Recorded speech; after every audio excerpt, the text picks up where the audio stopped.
En condition minimale, le concept est assez original. On vous dit ici que vous devez dire si on peut répondre à la question et si oui, comment. C'est ça le principe. Et à chaque fois, vous aurez donc 5 réponses à BC2 qui seront les mêmes tout le temps.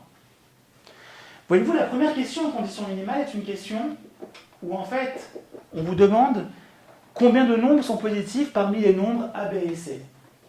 En fait, on sent bien que la réponse, qui serait de dire qu'il y en a 1, 2, 3 ou 0, peu importe la réponse qu'on apporte, c'est quoi ce qui importe véritablement?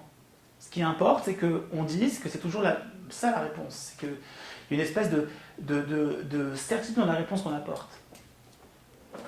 La une me dit quoi? Regardez bien. Me dit que A, B et C sont des nombres qui sont tous inférieurs à 40. Parmi les nombres A, B et C, combien sont positifs? Alors on y va. Information numéro 1. A plus B égale 50. On dit que l'information 1 est insuffisante. Pourquoi? Le I, ça veut dire insuffisant.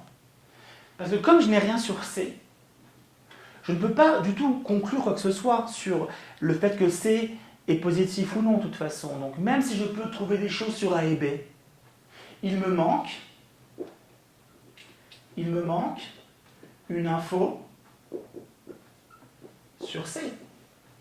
Je n'ai rien sur C. Donc de toute façon, l'information 1 ne suffit pas pour répondre à la question. Je ne peux pas dire combien sont positifs. C'est impossible de répondre.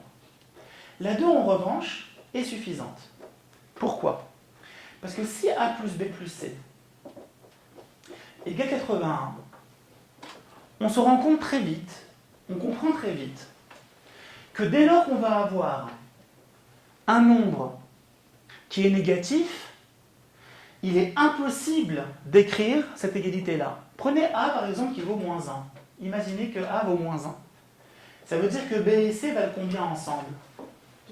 82. Hein? Moins 1 plus 82, ça fait 81. Mais souvenez-vous, aucun nombre ne peut être plus grand que qui? 40. Or, je ne peux pas avoir B plus C qui vaut 82 en sachant qu'aucun des deux peut dépasser 40.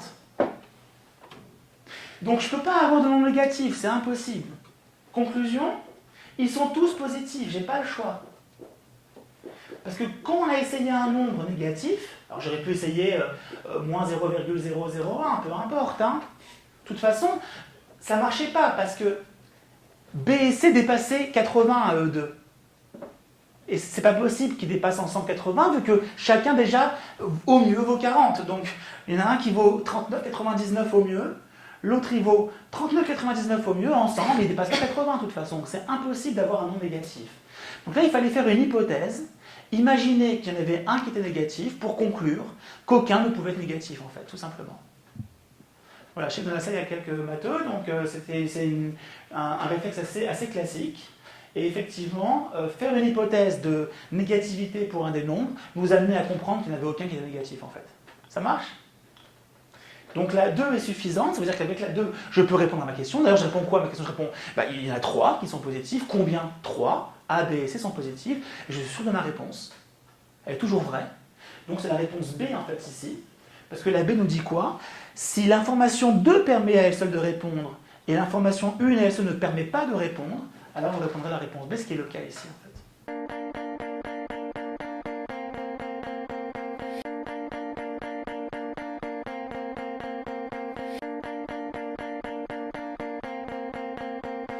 Ce que vous avez oublié, c'est que M et N sont entiers naturels. Très important ça. Donc c'est des nombres ronds et positifs. C'est 1, 2, 3, 4, 5, 22, 23, 25, des nombres entiers.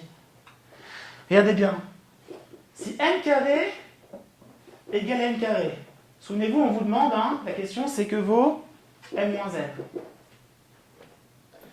Pour avoir n carré égale n carré, en fait la seule possibilité, c'est d'avoir m égale n. On ne peut pas faire autrement. C'est impossible. Vous ne pouvez pas avoir autre chose que m égale n, parce que comme ils sont positifs, je suis obligé d'écrire par exemple 2 au carré égale 2 au carré. 3 au carré égale 3 au carré, donc forcément m égale n, on voit bien que m égale n à chaque fois, c'est les mêmes nombres.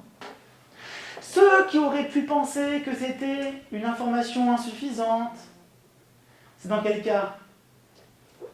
C'est le cas où ils ne sont pas entiers naturels. Par exemple, vous aurez dit quoi? Que moins 2 au carré égale 2 au carré. On sait très bien que moins 2 au carré, 4, égale 2 au carré, 4. Et donc là, on voit bien que n n'est pas égal, moins 2 n'est pas égal à n2. Vous suivez ou pas? Donc en fait, là, on est obligé de dire que si n carré égale n carré dans le cas d'entier naturel, que m égale n, il n'y a pas le choix. Donc la 1, en fait, est suffisante. Pourquoi? Parce que si m égale n, ça implique quoi, ça? Que m moins n vaut 0, bien sûr. Ben oui. Parce qu'on demande que vaut m moins n. Si m égale n, m moins n vaut 0. Pour sûr. Ok. Information numéro 2. Elle est suffisante également, d'où la réponse D, d'ailleurs. Si n plus n vaut 0, vous ne pouvez pas nier le fait que la seule possibilité, le seul scénario qu'on peut imaginer, c'est bizarre, mais c'est comme ça, c'est 0 plus 0 égale 0. Il n'y a pas le choix. M vaut 0, n vaut 0, et auquel cas m moins n vaut 0.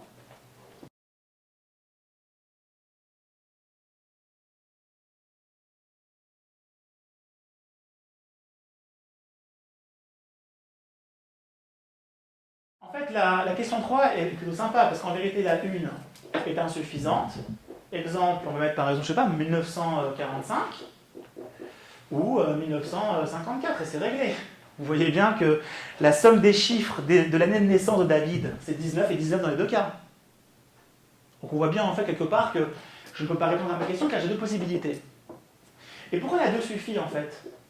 La 2 est suffisante pourquoi? Car le seul cas possible en fait c'est quoi? Bravo. 1936, excellent. Vous êtes fort.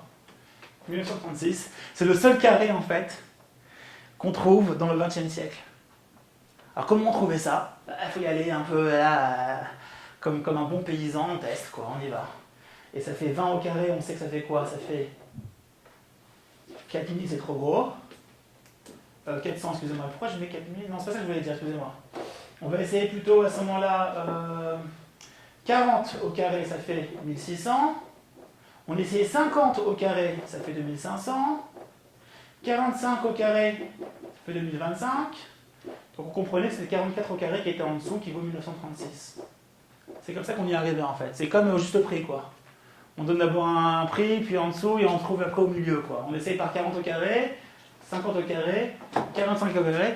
Vous savez qu'il y a une méthode pour ça, hein? Bon, peu importe, il y a une méthode pour trouver ça rapidement. Et effectivement, on trouve ici 1936. Donc on peut répondre avec la 2, et c'est la réponse B là encore, parce que la 2, à elle seule, permet de répondre à la question.